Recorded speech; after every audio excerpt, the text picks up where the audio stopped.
In 1980, before home video cassette tapes or YouTube trailers, upcoming movies lived in your imagination. Or you were left to scrutinize pictures in magazines or on the cardboard backing of action figures and try to guess at what adventures lay ahead.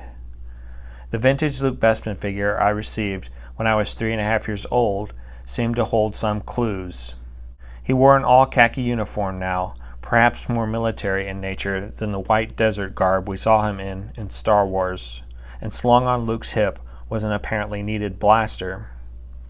Luke looked brave, but also on the alert.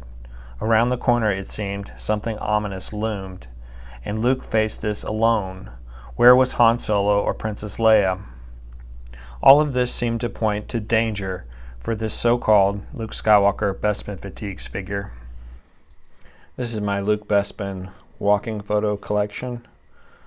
The walking photo of Luke Bespin was the initial release of the figure, coming only on 31 card backs in the US, and because it's more rare, it commands higher prices.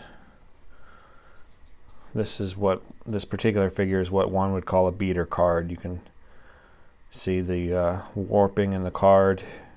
There's a big dent there next to the character label.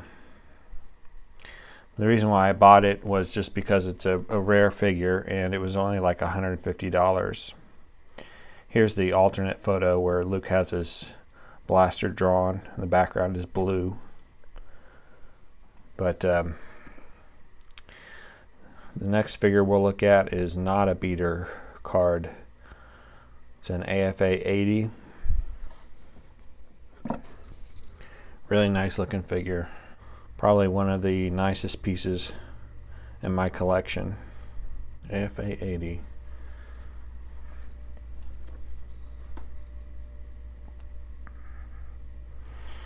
This is a recent acquisition. I got it about a month and a half ago, I guess. A month ago.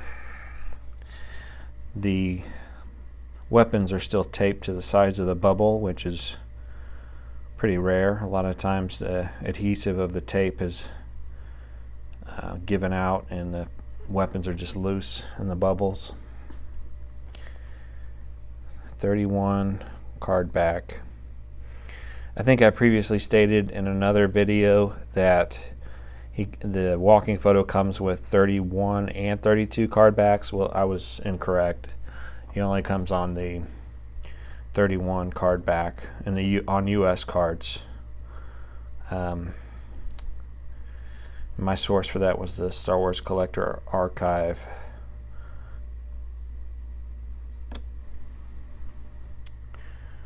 Really nice looking figure.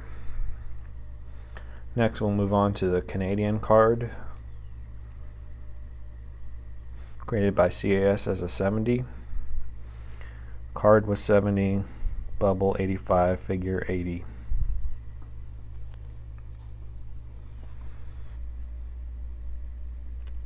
It's a brown hair variation of Luke Bespin.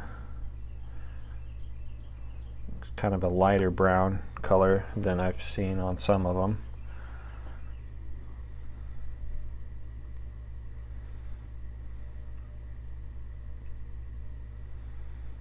And the Canadian card, the walking photo comes on a 41 card back. He may come on other card backs, I don't know. Canadian and foreign cards are different, obviously, than US cards. Recently I've seen a Palatoy walking photo figure on a 30 card back with a completely different photo arrangement on the back of the card displaying the figures than I've ever seen before. But maybe it's common for Palatoy Empire Strikes Back cards. So that's my walking photo collection.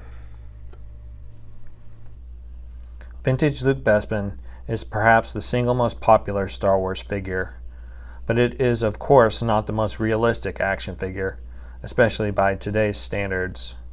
One wonders, for example, how he can have a lightsaber in hand while it is simultaneously hanging from his utility belt. Not to mention, his lightsaber is yellow. Compared to modern figures, I am reminded of just how primitive toys from previous generations look to me today. But this also comes across as simple charm. The vintage Luke Bespin has a real magic for collectors that can never be outdone by any new releases. It has been pointed out before that naming this figure Luke Bespin isn't really appropriate. He wore his outfit on Dagobah, and in fact I've always thought that he had it on under his orange flight suit, even when he was still on Hoth. Also, I've always thought that the fatigues would have been military surplus, and that other rebels likewise wore it. But maybe it is appropriate to label him as Luke Bespin because, after all, it was on Bespin that some of the most climactic moments of this character's story occur. Even at 3.5 years old, staring at the photo card of Luke Bespin, I sensed that danger was in store for him. He looked both naive and brave, and so Luke strode on through the empty white halls of Cloud City to face whatever it was that lay ahead. For Star Wars collectors, the image of Luke Bespin has been imprinted upon our brains. We may collect him in many multiples, but Luke Bespin is a singular image of a mythical but true hero. If you like this video, check out my other vintage Star Wars videos and like and subscribe. Thanks for watching.